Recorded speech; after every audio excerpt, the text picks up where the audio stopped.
Hi there, and welcome to another episode of the Future of Jewish podcast. I'm your host, Joshua Hoffman. On this episode, I am joined by Jodi Bromberg. She is the CEO of 18 Doors, whose mission is to support interfaith families in exploring Jewish life and to strengthen Jewish organizations' understanding of interfaith inclusion. Prior to joining 18 Doors, she was a corporate attorney in the Philadelphia area. Enjoy my conversation with Jodi Bromberg.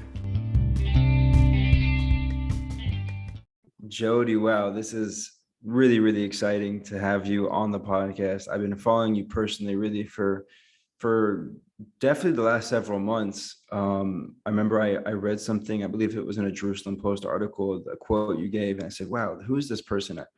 And I looked you up in 18 Doors, and we'll talk all about all of that in this episode. But first of all, thank you for joining me. And second of all, why don't you start by giving us some background, who you are, where you came from, everything that led to where you are today. Sure. Josh, I am just so thrilled to be here. So thank you for that. And I will say I think like many Jewish communal professionals and leaders, I am an accidental Jewish communal CEO. And I came to this work really when I have a background as a corporate attorney, and my best friend and I had a boutique practice that worked with lots of nonprofit clients and small businesses. And I always felt like my nonprofit clients got to have all of the fun, that I was like in the corner doing the lawyering, which is important. It's important to have high quality lawyers in the world. And yet at the same time, I was like, they seem to be having so much fun. And so my business partner and I looked at each other one day and said, is this really what you want to be doing for the next 30 or 40 years of your life? Because we were at the point where we either needed to expand and bring on additional people because of our workload and capacity, or we needed to figure out what our exit strategy was. And for both of us, the answer was no. And for her, it was her family's real estate business up in New England. And for me, I started thinking about where I had started my career, which was really in the nonprofit world. And I knew I wanted to get back to mission-driven organizations. And I started making a list of the causes that I felt really passionate about. And one of them was around interfaith families and Jewish life. And in this kind of Bashir just moment, at the same time, Interfaith Family's CEO, Ed Case, which is now 18 Doors, was getting ready to step down. And there wasn't an heir apparent in the existing staff. And so they began looking for a president which was a staff position that was going to come on and work with Ed as CEO for a couple of years, and then eventually assume the title of CEO. And so he and I began talking, and I talked to staff, I talked to board members. I think there was like 7 or 8 rounds of interviews. And I ended up joining Interfaith Family as a president and working with Ed for a couple of years, and then becoming the CEO in 2015. And haven't looked back since. And it has been such a joy. And I always say it is a job that doesn't feel, because I think it really is a privilege to be able to do something that you feel really passionate about, and also is a way to support yourself or your family. Definitely. So, talk to us maybe on the personal side, because your Judaism didn't start in 2015, I guess, or your Jewish journey. So talk to us about, I understand from what I read about you, that you come from an interfaith marriage and family. Talk to us about what that experience has been like specifically for you, and maybe if, obviously now running 18 Doors, I'm sure you have many stories about other such families and partners, but talk to us about it from a very personal angle to the extent that you feel comfortable doing so. Oh, sure. Absolutely. So I would say I'm part of a second generation interfaith family. My mom converted to Judaism before she married my dad, who was born and raised Jewish. And then subsequently myself and my 2 older brothers were raised Jewish in a Reformed congregation in Springfield, New Jersey, a little suburban town with, at that point, a pretty substantial Jewish population. And I would go to my grandma's house, who lived in the next town over, and for Christmas and Easter, and occasionally she'd take me to her Russian Orthodox church. And I always grew up really understanding who I was as a Jew, and yet also would run into these situations where I would explain my family makeup, or I was really proud that my mom had converted, and someone would say, like, you're not really Jewish, you're like half Jewish. And I would always, for whatever reason, I would always think, like, they just don't get it. Like, why are they not really understanding my family? Like, of course I'm fully Jewish. And it wasn't until many years later in my young adult life that I began to understand maybe some of the nuance of what I experienced as a young child growing up in Jewish life. And so I think that was really, for whatever reason, a lot of, I think, what often interfaith couples or families absorb as negativity or as othering, for whatever reason, I think in many ways bounced off of me. And then I remember asking our rabbi, who's also a dear friend, to marry myself and my wife, who's Catholic. And I remember I sent him an email. And I remember my palms got all sweaty as I was typing it. And I just thought, like, I knew he officiated at interfaith couples weddings, but I thought, I don't know, is he going to say yes? And I was so anxious and so nervous about that moment. And this was like a dear friend of ours. This was not a stranger. This is someone I had a close relationship with. And it was really, for me, a little bit of an aha moment of when I began to scratch the surface of some of what, emotionally, in that personal way, of what often interfaith couples and families talk about. And then fast forward, I always say every branch of my family tree is an interfaith branch, from my sister-in-law on my wife's side, who married someone who is Jewish, and she's Catholic. He has passed away since, of blessed memory. And to my mother-in-law and stepfather-in-law, who are a Catholic Jewish couple, to my older siblings who were raised Jewish and each married someone who is Christian or Catholic. It is literally like every step of my family tree, and I think plays out in really interesting ways and highlights some of the diversity that we see in Jewish life today. So I want to ask you a personal question, because I was born into a Reformed Jewish household. My parents are both Jewish, and we were raised in a solely Jewish home, of course. And my parents, are quite open-minded. I do remember conversations around, like, why is it important to marry a Jew? And it was never around like Jewish continuity or like anti-Semitism or like any of that stuff. It was like, I specifically remember my mom saying, it comes down to values, right? And like Jewish values are not always there, or to the extent that they are in non-Jewish homes, so to speak. And it doesn't mean that non-Jewish homes have bad values, just different values. And she said, when you're raising kids, especially, like, values are everything. And like, if you have inconsistent values, then that can create problems between the partners, between the kids, and so forth. And so I would just love to ask you, what has your personal experience been like with your family, both, you as a daughter and now as a parent, and sort of how would you respond or react to my mom's advice, if you will? It's a interesting framing of wanting to make sure that your child marries someone whose values reflect your own and what you hope theirs to be. And I think that is often one of the things that Jewish parents talk about with their children.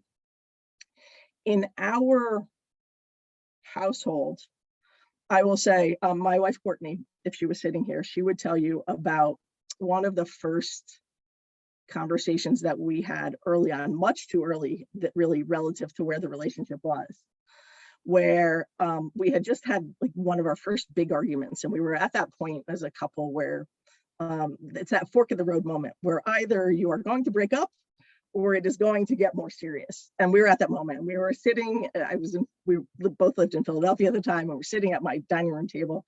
And I said, look, the thing that you need to understand is if we're going to continue to date, I want a Jewish home and Jewish children and a puppy. And if you can't give me those things, or you're not interested in being committed to those things, then we probably should stop dating. And she sat back and said, I can't believe we're having this conversation this early on. And also, that's something I really need to think seriously about. And she proceeded really over a period. We continued to date really seriously and live together. And she really thought long and hard about what she was open to and what she was committed to. And it was her own journey of thinking through, because my wife is the type of person that once she commits, she is all in. There is no half. And she was never interested in converting, but she knew that if she was going to make the commitment, that she was going to make the commitment. And she did. And I think that for everything, that has been the game changer for our life, because I think the ability to have a hard conversation early on and say, this is what's important to me. And for her, likewise, to say, this is what's important to me. So for her, she loves Christmas. And it was always something that was really important to her growing up. And as a cultural, spiritual holiday, not necessarily about the religious aspects of it, but she knew that if she made this commitment, she also didn't want to give up raising her kids with Christmas. And for me, that made sense, right? That we all have to give a little in relationships, and that it's a constant journey and compromise. And so I think for us, for me, I thought, well, of course, that makes sense. And my kids and my home as a Jewish home, and my kids as raising them as Jews, not dependent on one day a year. And if it is, I'm doing something wrong, right? It's about 365 days a year. Do they know they're Jewish? Are we doing the things to transmit Jewish values and Jewish wisdom to them in ways that they understand, and Jewish joy, because that was really a big part of it for me. And so, I think once that happened, we continue to talk about what's important to us and continue to talk about how we make decisions around Jewish life and community in our home, in our community. And I think that that's one of the things that people often mistake. We often hear that rabbis ask interfaith couples, are you willing to raise your children exclusively Jewish? I always think that's it's an interesting question to ask, but couples can't possibly predict all of the twists and turns that their lives take together. And to ask them how their future selves will or won't make decisions, I always think is a little wrongheaded, and that there ought to be other questions and conversations that rabbis think about in that context, because it is a journey and it is an ongoing conversation, and it's not, as is all of life, right? We change and grow in new and interesting ways. And I will say, from my parents' perspective, my mom took the perspective that she wanted to really be clear that we all knew that we were Jewish, and that our home was exclusively a Jewish home. And I remember my uncle and my cousin, who are not Jewish, came to live with us for a short period of time. And the time was over Christmas. And my mom was really conflicted because she knew my cousin was Christian and believes in Santa and was excited that Christmas was coming, and she thought, like, I can't have a Christmas tree in my home. This goes against everything that I believe and what I want my Jewish home to be. And so she made the decision she thought, okay, well, he can have a Christmas tree, but it'll be in the basement, which is finished, right? We had a finished basement, but that was her way of like compromising. But I think it also was a really challenging moment for her. I haven't talked about it. It was obviously many, many years ago when we were young. But I haven't talked about it with her since. And I'm sort of curious about how she thinks about or reflects on that now. Wow. Thank you so much for sharing those intimate details.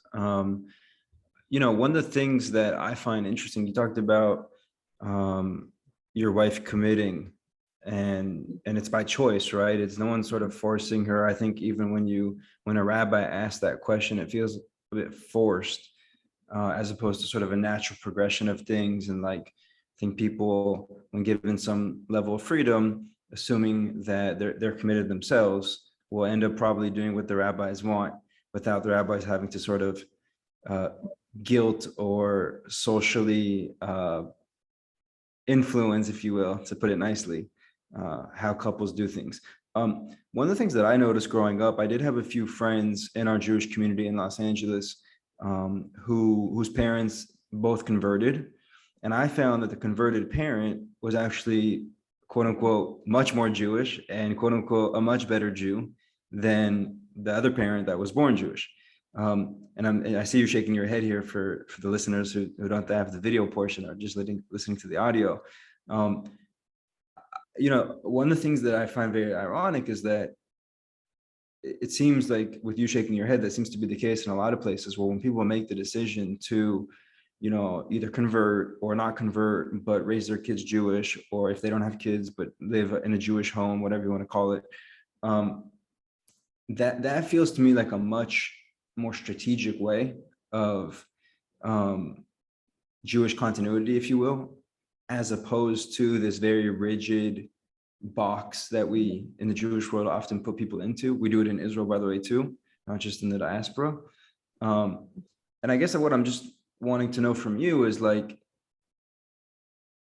do the rest of the Jewish world not see what I just explained? Like how, for me, very obvious, and again, I'll use the word strategic, it is to really allow people to have their own path. And whether it's conversion or whether it's something else, those people in many ways are way more actively Jewish, way more proud to be Jewish, way more interested in diving into the very deep treasure trove that is Judaism, and all the things that come with that. I mean, how do we get to a place where more of the quote unquote quintessential Jews can understand that our Jews by choice, if you will, are not only our brothers and sisters, but incredibly important to Jewish continuity? Yeah, Josh, I think you hit on such an important point, which is ultimately we're all Jews by choice, right? How we connect to Jewish life and Jewish values and community or not is an ongoing decision for all of us.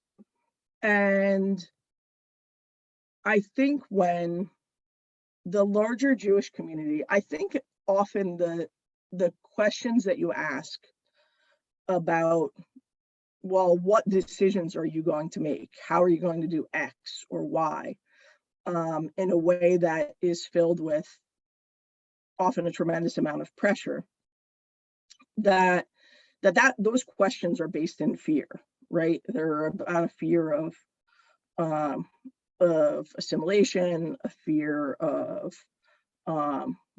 dwindling connected Jewish life or Jewish donors or Jewish members. And they're not really, I think, about the couple or family that are in front of them.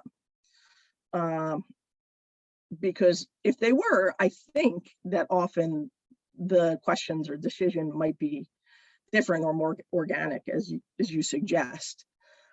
And that, not to be paternalistic here, but as a parent of 3 young kids, I know that so much of their life is about what they feel like they have control over doing, and that the more they feel a sense of control over their lives, generally the happier and more compliant they are. And so if I want them to eat vegetables, do I ask, do you want broccoli or carrots? I don't ask, do you want vegetables?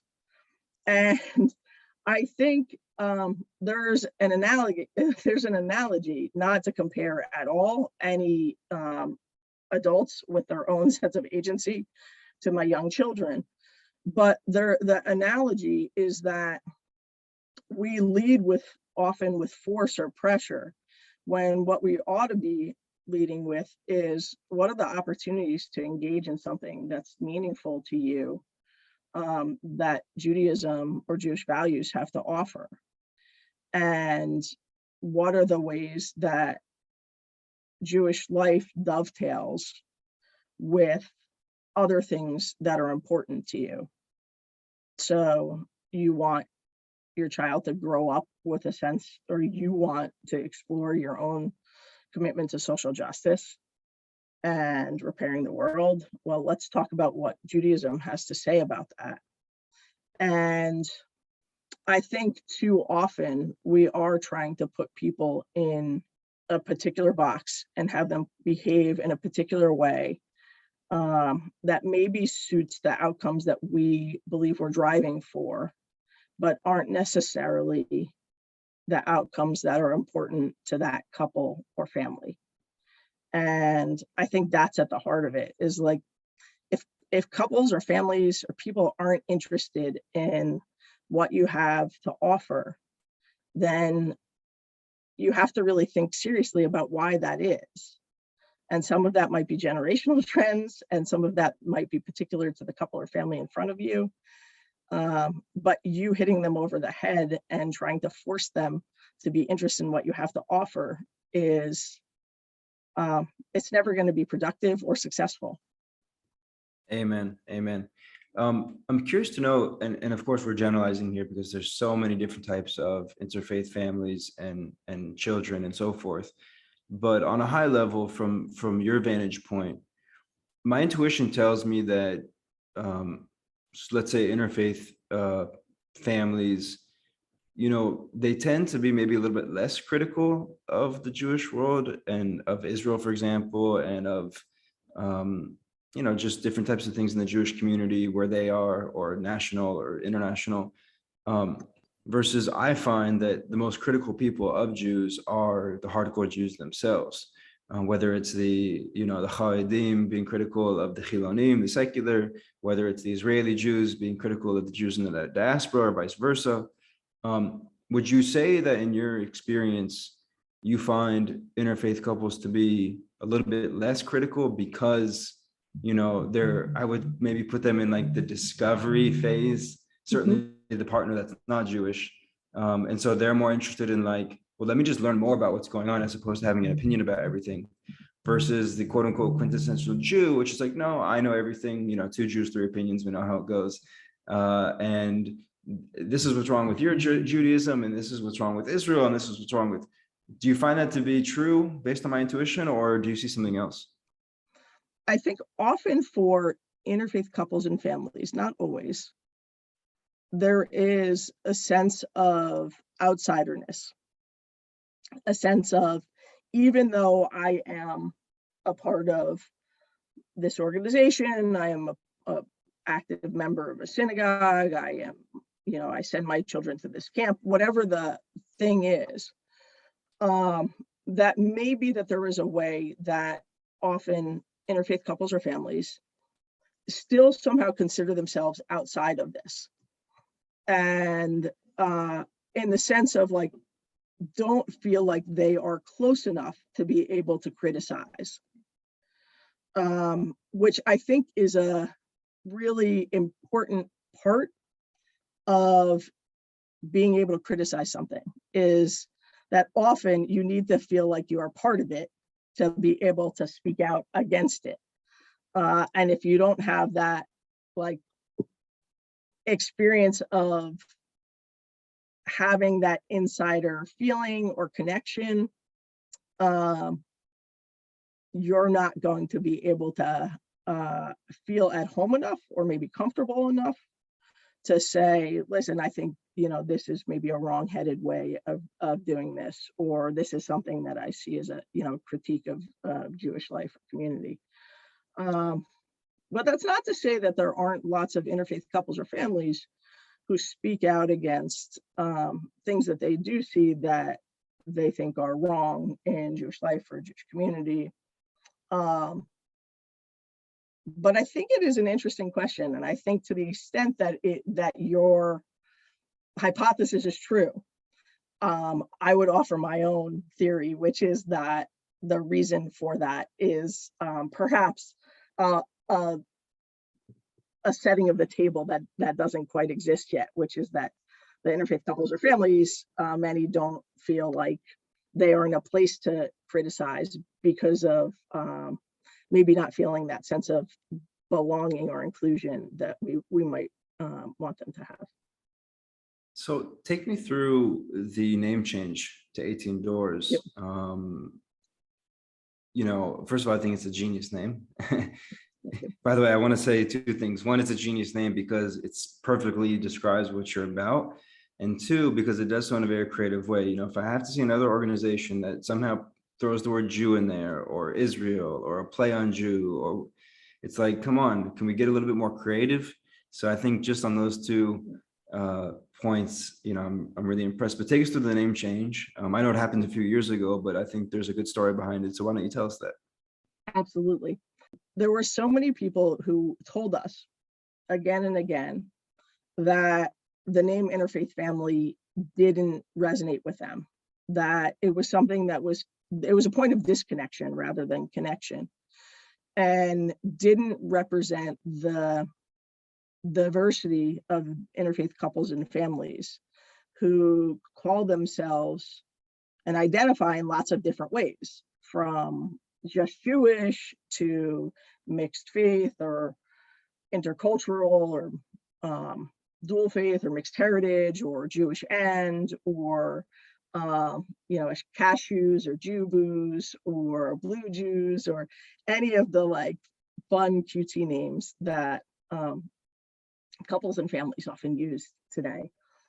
And so we were finding again and again, people would say like, interfaith families stuff isn't for me because we're just the Jewish family, or, I don't identify with Judaism as a religion. It's not a faith for me. It's a culture or peoplehood, or we're not trying to combine two religions. We are, we each have our own religions that we observe separately, or we're a couple, we're not a family yet. And so we knew like there were all of these challenges to the name Interfaith Family, even as, it was super descriptive. So really, I think easy for people to understand what we were doing and what we were about. But there were all these roadblocks to participation that we just thought, we need to do something about.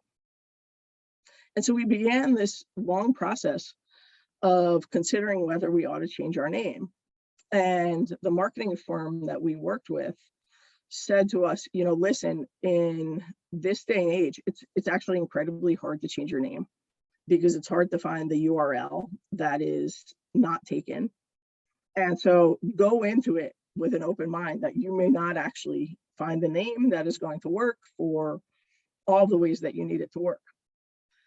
And so we began this process of brainstorming, and we knew we wanted a creative name. We didn't want this really descriptive, the Center for Interfaith Families or the Center for, for Jewish and family, right? Like we knew we wanted something that was creative because we knew that we were working with couples and families who were used to a world of Pinterest and Instagram and Twitter and the metaverse and Facebook and all of the things on social media and off Google that people have come to accept in their daily life, which is that names are imbued with the brand and the values that people come to associate with them and not on the word on its own, right? Amazon is not Amazon, but for the fact of we all know of all the different things that the company does. And so when we thought about 18 Doors, we wanted to think about it the same way of like, what are the things that maybe this evokes as people think of it. And so it began this really long brainstorming process. And we're really close, I think, to actually saying, you know what, maybe we can make some incremental changes to our old name and stick with it and not move to it. And then in one of the last rounds, came up with 18 Doors. And immediately, I think it was the one that resonated with the team that had assembled and was brainstorming. And that ultimately the board felt confident in and voted to adopt, and that the staff was also excited about. And that was really because, as you said, I think 18 Doors encapsulates what we do, which is it talks about through the 18 Doors, the journeys of experiences that interfaith couples go on, the doors that they open into Jewish life. It talks about the diversity that they bring, right? The doors that they walk through to come to Jewish life, and the different diverse aspects of their lives in fun and interesting ways. The 18, of course, evokes high and life. So you have, an evocation of Jewishness without Hebrew language or words, or as you said, using the word Jew or Israel, which was consistent with what we were looking for in the brand, because we wanted there to be an openness to an expansiveness to how we were thinking about our work. And then finally, like the homonym of doors and Lador Vador from generation to generation was really a fun and important play on words for us also.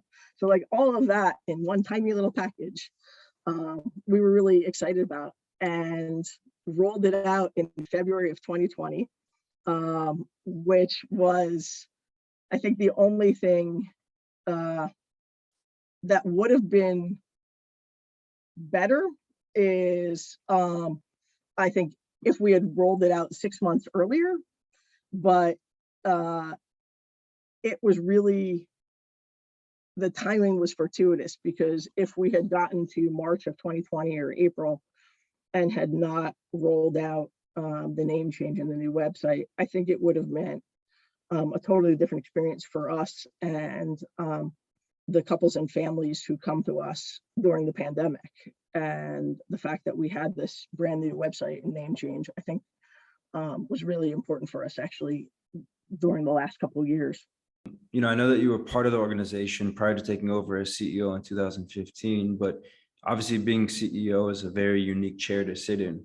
And so I'm just curious if you could share with us, what's one thing that you thought, not just about the organization, but maybe the sort of interfaith world in general, that you thought about it before taking over as CEO that you have since learned, is just completely different or even quite false from your original thought? I think one thing that I didn't know that I know now is the number of policies that exist across Jewish communal life that are meant to keep interfaith couples or families on the outside. Or I should say that a little differently, or not meant to keep interfaith couples or families on the outside, but that is the impact of the policy. And that ranges from anywhere from rabbinic associations making the decision to not allow the rabbis in their association to officiate at the weddings of interfaith couples, to seminaries who will not allow Jews who are seriously dating or engaged or married to people who aren't Jewish into their seminary, to youth groups who don't allow youth group officers to date other kids who are not Jewish. I think there are just a number of policies that continue to exist in Jewish life today that the impact is on the children of interfaith couples and families, and on the interfaith couples and families themselves. And the impact of that is that they step away from Jewish life in really meaningful ways, because they see that they're seen as one of our past board chairs would say, suboptimal, and nobody wants to be suboptimal. Of course not. I want to ask you a question about Israel. We know that there's been a huge generational gap.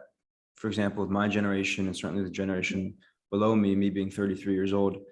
And what I would say, your generation and my parents' generation, which I don't think is the same generation, by the way. I think you're much younger than my parents, and then my grandparents, right? And so like sort of millennial and down versus millennial and up, if you will. The thing that I've observed is that, people that grew up in a time where Israel was not strong or as strong as it is today, that there were wars frequently, and each war literally could have been the end of Israel. People that grew up in the shadow of the Holocaust, either themselves or kids that were raised in such a household, versus, today the Holocaust is only 2 generations removed, but still not yesterday, so to speak. Israel is an incredibly strong country today. I don't think there's anyone who questions that. The Israeli Jew is a much different Jew than pre-state Israel in many cases. Obviously Israel still has its issues, both internally, but also in the Middle East.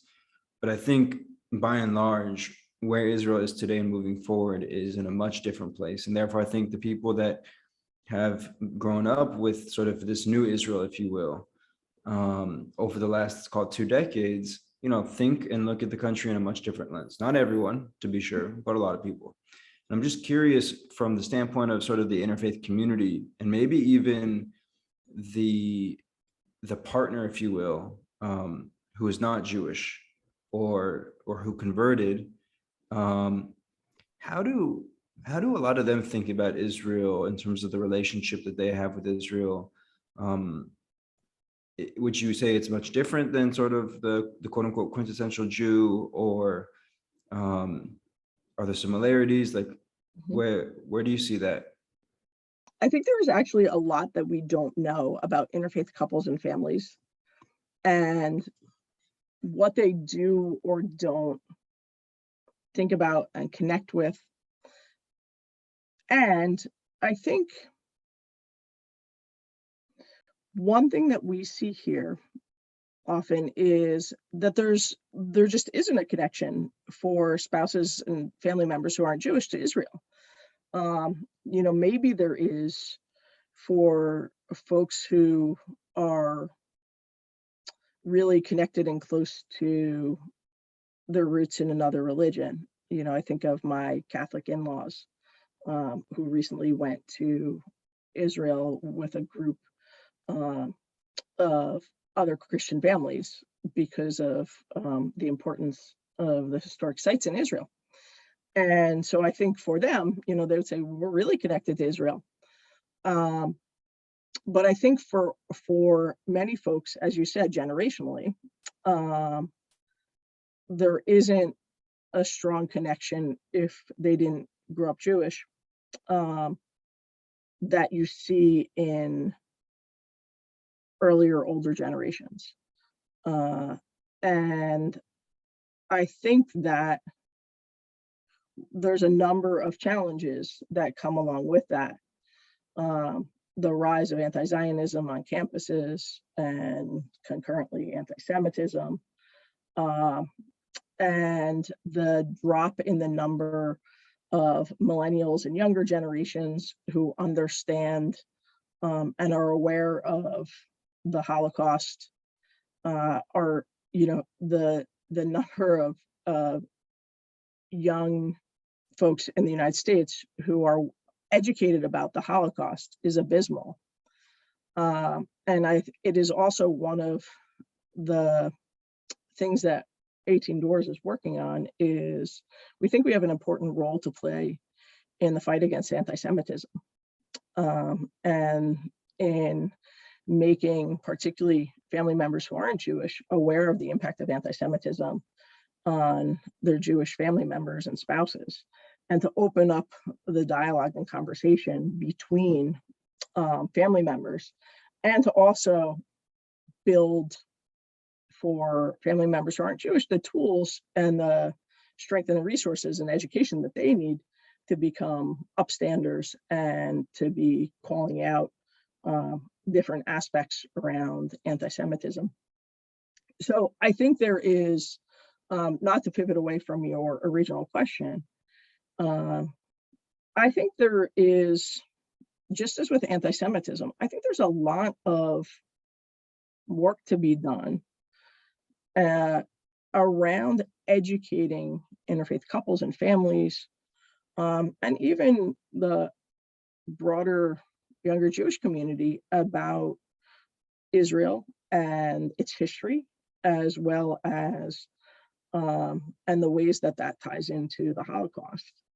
And I think there are so many ways that we can do that, that are interesting and meaningful, and also that lead to the conversations I think that we all need to have, which are not easy conversations by any means, but are critically important, I think, to our continuing strength and Israel's continuing strength, and just really something that we need to think about, both the connection between Israel and diaspora, and also the ways that young people think about Israel. And listen, there are many, many organizations who are doing much more work in this area. We don't do at this point really any education around Israel. We do very, very little, other than connecting with our partner Honeymoon Israel and encouraging folks, interfaith couples and families, to go to Israel and to experience and to learn about it, and to experience the beauty and the interesting things that that it has to offer in so many different ways. So I think that there is so much work to be done in this area. No, I appreciate that. I want to get to one of your most recent initiatives, which we talked a little bit about before we hit record, which is a Jewish wedding ceremony builder. I know you're super excited about this. You told me about it. Now I'm super excited about it. So break it down for us. What's going on with this? Yeah, so this came out of actually another program that we have, which is the Jewish Clergy Officiation Referral Service, which is a way for couples and families who don't have rabbis or cantors in their lives, or for one reason or another, they're not able to help them on a particular life cycle event, to for them to come to our website and to find out information about connecting with a rabbi or a cantor for their wedding or baby naming or conversion or funeral. And they, receive profiles of different rabbis who might be able to help them, and their pictures and testimonials of different events that rabbi has done, and a little bit about the type of approach that the rabbi or cantor will take. And over this past year, we had about 4,000 requests to the Jewish Clergy Officiation Referral Service, which then we support with not only connecting them to a rabbi or cantor that hopefully is a good match for them, but also then they receive different types of resources from 18 Doors. They can sign up for our Jewish wedding email series. They can sign up for different programs that we run about planning a Jewish wedding. But all that being said, one of the things that we are aware of is the growing trend among interfaith couples, and really all couples getting married today, to be married not by a clergy person, but by a friend or family member, because people want someone to marry them, to stand with them at this very important day in their lives. They want someone who has a connection to them and who understands and loves them. And for some people, that's not, they don't have a clergy person, whether they're Jewish or not, in their lives who fills that role. And yet, for many interfaith couples, they still want a Jewish wedding. They still want aspects of Jewish culture or tradition. And so we began thinking about how we might help couples who are being married by an officiant, a friend or family member, for one reason or another, who've chosen not to be married by Jewish clergy, or weren't able to find Jewish clergy who were able to marry them. So we put together a Jewish wedding ceremony builder, this is phase one, and we're really excited about it. It came out a couple months ago, and there'll be subsequent phases that will build on some of what we've done here. And really what it allows is for interfaith couples or the officiants for their wedding to come to our website and to see different aspects of Jewish wedding rituals that they might be interested in incorporating into their ceremony. And then for each of those wedding rituals, they can then pick from one of 3 different variations in terms of language. And so couples can come to our website and they figure out what rituals they would like to include, or maybe they'd like to include all of them. And they choose which version of each ritual they'd like, that resonates with them. And at the end of it, it pulls together an editable Word document that couples can bring as a jumping off point or a discussion point with their officiant, or the officiant can come to the website and learn themselves. And it's really a way for couples to think about Jewish wedding rituals and traditions, even when they may make the decision for lots of reasons that they are not going to be married by Jewish clergy. And for some of them, we know anecdotally that when couples have a relationship with a rabbi or a cantor that they feel like gets them and knows them, that some of them say like, oh geez, well, if I had known you when I was getting married, I would have loved if you had married me. And so for some, it also opens up the opportunity, though this is not the end goal. The end goal is really for interfaith couples to have a great experience and to be able to incorporate the rituals and traditions that they want in this most important day of their lives.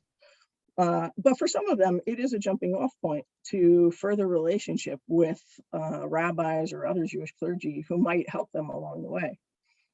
So we're really excited about that and excited about where it goes. And just this opportunity to help interfaith couples in what we think is really a new and unique way. Wow, that's really amazing. And I just want to say, the work that you're doing, I know running my own private company, of course, but still organization, sometimes it can feel very lonely at the top. Sometimes it can feel very thankless, but really the work that you and 18 Doors is doing is amazing. I want to ask you one more question, and I'm sorry for jumping around here, but a trend that I'm noticing, and of course I live in Tel Aviv, which is, we call it in Hebrew, Medinat Tel Aviv, the state of Tel Aviv, to imply that it's not part of Israel. It's a state within the state of Israel. It has its own life of its own, so to speak. And so, obviously I'm very much around, by and large, secular folks, folks that really are repelled by what religion is considered in Israel, right? Which is very orthodox, ultra orthodox. We know that goes into politics here, and it goes into other sociological aspects of the country, like the army, for example.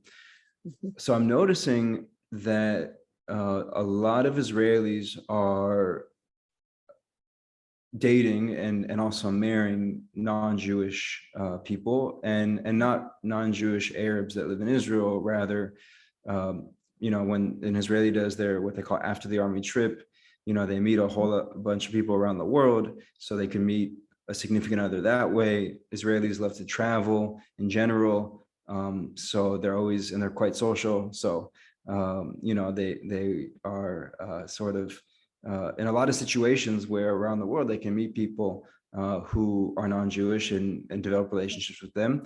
And also a lot more non-Jews are coming to Israel, whether it's for work, whether it's for fun. And so these people are, obviously meeting Israelis here in Israel and developing, relationships and so forth. In fact, there's a really ironic trend right now that a lot of Israelis are dating non-Jewish Germans, which I just think is fascinating, because if you were to tell both of their grandparents' generation that, back, let's say 70, 80 years ago, that in 2 generations, not only will there be a state of Israel for the Jews, not only will it be one of the, the best states in the world, but then your grandchildren and their grandchildren are going to be having romantic relations, so to speak, and potentially even developing families. I paint this picture, very big and wide picture, to ask you that, I know your work is mainly focused in the United States, and I know you do have the Honeymoon in Israel partnership, but I just am curious, like, to me, a lot of things that you're doing in the States can be exported around the world, and certainly in Israel, which has the biggest Jewish population today. Just curious, like, how do you see the sort of Israeli aspect of this bigger picture? I'm sure there's a lot of Israelis that live in the States that have, get involved, so to speak, in interfaith marriages or families or whatever. Like, what is sort of, as I'm painting this picture, what comes to mind?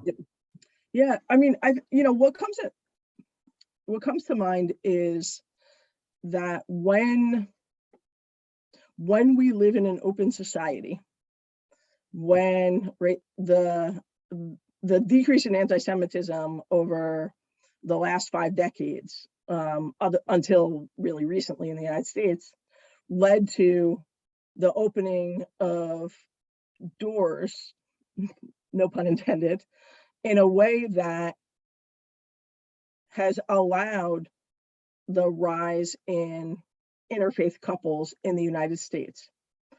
It makes sense that there is a concurrent rise in interfaith couples in Israel for, I think, many of the same reasons.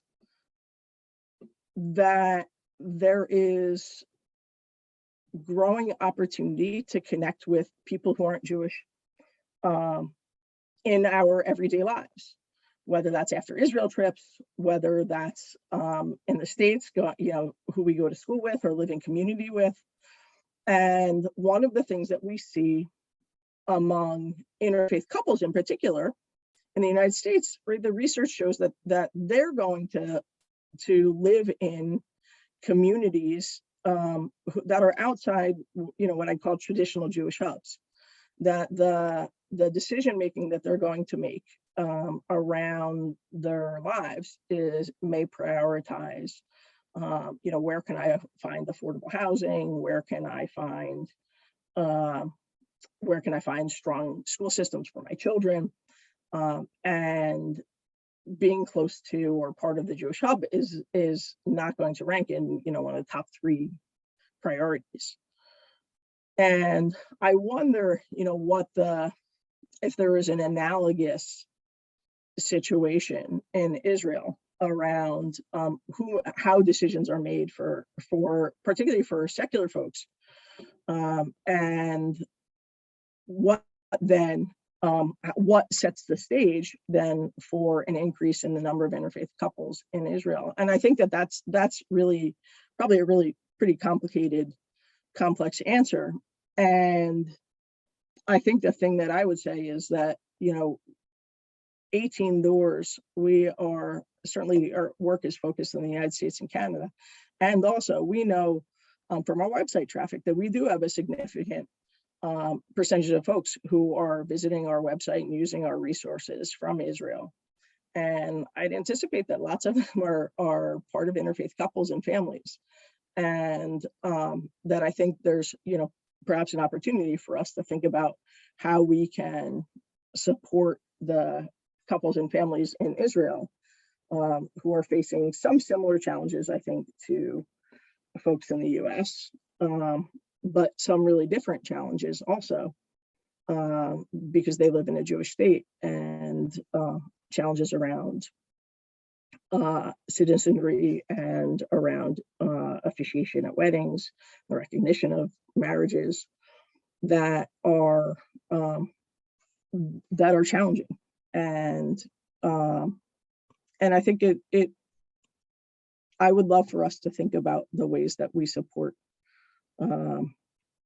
particularly interfaith couples who are living in Israel. And it's not work that we do right now, but it's something that we're aware of as a growing population, that maybe that we can help support and foster the sense of inclusion and belonging that I think we all deserve as part of Jewish life. Amen. Amen. I think that's an amazing place to end the episode. Jodi, thank you so much for doing this. You are truly one of the Jewish people's most profound and pertinent people. Keep doing the great work. And thank you for taking the time. Oh, my pleasure. Thanks, Josh.